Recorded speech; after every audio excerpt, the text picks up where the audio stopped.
Petrol में 20% ethanol. सरकार कहती है देश का फायदा, पर्यावरण का फायदा, मगर जनता एक इंटरव्यू देखने के बाद पूछ रही है हमारा नुकसान क्यों। किसका इंटरव्यू? पेट्रोलियम मंत्री हरदीप सिंह पुरी का CNN न्यूज 18 को दिया इंटरव्यू, जिसमें उन्होंने पूरी मजबूती के साथ कहा E20 को लेकर जितना डर फैलाया जा रहा है उतनी बड़ी समस्या है ही नहीं। माने जो भी लोग सोशल मीडिया पर वीडियो डालकर दावे कर रहे हैं माइलेज से लेकर इंजन में दिक्कतों तक, वो सब लोग झूठे हैं। सरकार के इस महान प्रयोग पर लांछन लगाने का प्रयास कर रहे हैं। खैर, दिलचस्प बात यह नहीं है कि मंत्री ने E20 का बचाव किया। दिलचस्प बात यह है कि जिन सवालों पर सरकार पहले सिर्फ कोई समस्या नहीं कहती थी, अब उन्हीं पर जवाब थोड़े थोड़े बदले नजर आ रहे हैं। तो आज कट टू कट देखिए 5 बड़े सवाल, एक तरफ मंत्री का जवाब, दूसरी तरफ जनता का काउंटर, और आखिर में एक ऐसी खबर आपको बताएंगे जो सरकार के सबसे बड़े दावे पर ही सवाल खड़ा कर देती है। नमस्ते, मेरा नाम सौरभ त्रिपाठी है, आप न्यूज पिंच देख रहे हैं। सीधा मुद्दे पर आते हैं, बात को बिना इधर उधर घुमाए। पहला मुद्दा है माइलेज। मंत्री जी कहते हैं एथेनॉल में ऊर्जा कम होती है, इसलिए माइलेज 3 से 5% तक घट सकता है। लेकिन ईंधन को सिर्फ माइलेज से मत आंकिए, हाई ऑक्टेन, कम नॉकिंग, बेहतर एक्सेलरेशन, कम प्रदूषण जैसे फायदे भी हैं। अब मंत्री जी ये बताएं कि आम आदमी को फॉर्मूला 1 तो दौड़ानी नहीं है, उसे तो महीने के अंत में जेब देखनी है, उसे तो जो उसकी जेब पर अतिरिक्त बोझ आ रहा है उससे मतलब है। लोकल सर्कल्स द्वारा जून 2026 में किए गए एक सर्वे में 2023 से पहले की गाड़ियों के 66% मालिकों ने 10% से ज्यादा माइलेज गिरने का दावा किया है। भले सरकार 3 से 5% का रट्टा मारे बैठी है और हम कह रहे हैं 3 से 5% भी अगर घटे माइलेज तो भी जनता बिना मर्जी बिना विकल्प ये नुकसान क्यों झेले, इसका जवाब कौन देगा। दूसरा मुद्दा है इंजन डैमेज का। मंत्री बोले बड़े पैमाने पर इंजन खराब होने का कोई ठोस प्रमाण नहीं है। सोशल मीडिया ने जरूरत से ज्यादा डर फैलाया है। हाँ, पुरानी गाड़ियों में गैस्केट जैसे प्लास्टिक पार्ट्स 50,000 की जगह 30,000 किलोमीटर पर बदलने पड़ सकते हैं, मामूली खर्च है, ये मंत्री जी ने कहा। हमने पता किया खर्च 300 से 1500 रुपए से लेकर लेबर जोड़कर 2 से 5,000 तक का आ सकता है गैस्केट बदलवाने में। मंत्री जी के लिए ये कम हो सकता है, आम जनता के लिए नहीं है। और सवाल रकम का भी नहीं है, सवाल यह है कि आम आदमी ये अतिरिक्त बोझ क्यों झेले।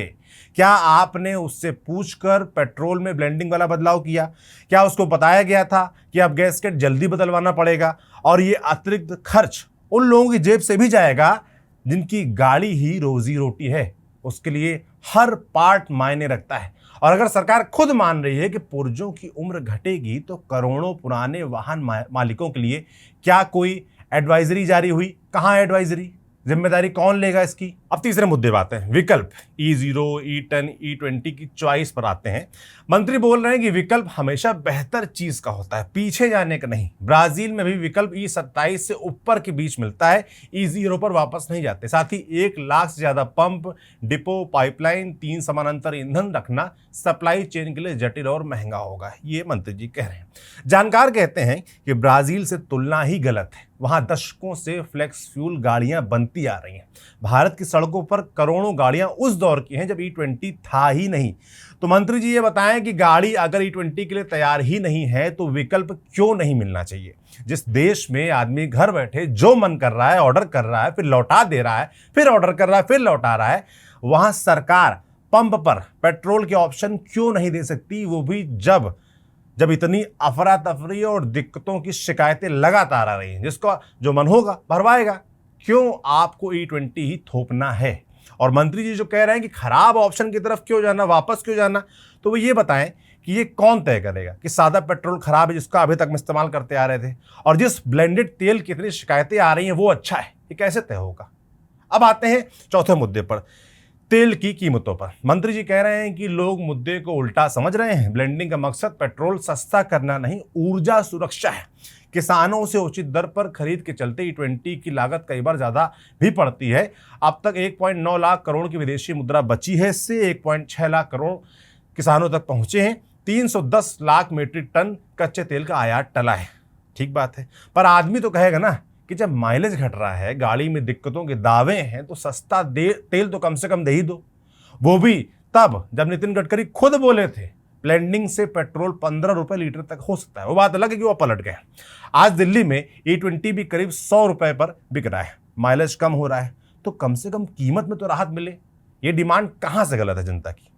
अब 5वें पॉइंट पे आते हैं। किसानों की आय वाला जो दावा है, सरकार का दावा है कि एथेनॉल नीति से किसानों की आय बढ़ी है, ग्रामीण अर्थव्यवस्था मजबूत हुई है। मंत्री जी भी ये दावा कर रहे हैं, लेकिन यहीं एक नई खबर इस दावे पर सवाल खड़े कर देती है। मध्य प्रदेश में एथेनॉल उत्पादन के लिए सरकारी सब्सिडी के तहत भेजे गए चावल के कथित दुरुपयोग का मामला सामने आया है।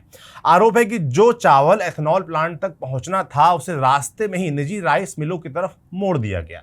बाद में उसी चावल को दोबारा सरकारी खरीद और कस्टम मिलिंग की प्रक्रिया में शामिल करके सरकारी एजेंसियों को ही बेच दिया गया।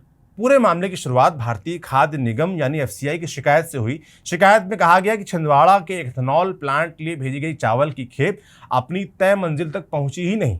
जांच आगे बढ़ी तो पुलिस बालाघाट की एक राइस मिल तक पहुंची। इसके बाद शक गहराया कि मामला सिर्फ एक ट्रक का नहीं था या एक मिल तक सीमित नहीं है। पुलिस को आशंका है कि इसमें ट्रांसपोर्टर्स, राइस मिल और एथेनॉल कंपनियों का बड़ा नेटवर्क शामिल हो सकता है। यही वजह है कि इस मामले की जांच के लिए विशेष जांच दल यानी एसआईटी बना दी गई है। अब तक 4 लोगों की गिरफ्तारी भी हो चुकी है। यह मामला अभी जांच के दायरे में है और अंतिम निष्कर्ष आना बाकी है। लेकिन सवाल इसलिए अहम है क्योंकि सरकार एथेनॉल नीति को किसानों की आय बढ़ाने और ग्रामीण अर्थव्यवस्था मजबूत करने का बड़ा माध्यम बता रही है। अगर उसी सप्लाई चेन में कोई गड़बड़ी होती है, जैसा आरोप लग रहे हैं, तो उसका असर सिर्फ सरकारी रिकॉर्ड पर नहीं पड़ता, बल्कि पूरी नीति की विश्वसनीयता पर ही पड़ता है।